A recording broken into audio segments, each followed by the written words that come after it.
In this video, I will tell you how to use Superscript on the Gmail. For that, the process is very simple and easy.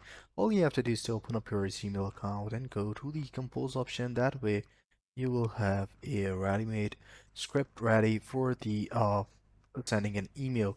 So type in the email address of your recipient and then type in the topic of your project.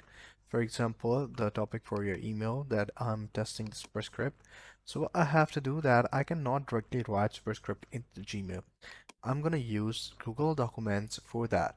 So what I have to do, for example, if I want to type in H2O, right now, as you guys can see that it's two without Superscript. But I want to convert that for this Superscript. All I have to do is to press Control plus full stop, and that way it will convert that two into Superscript. And now all I have to do is to copy the text, go back to my email address, and then paste it. Now you guys can see that my H2O is in Superscript. So this is how you guys can use the Superscript in the emails. I hope you find this video helpful and knowledgeable for that. If you do, please consider subscribing to our channel. Take care.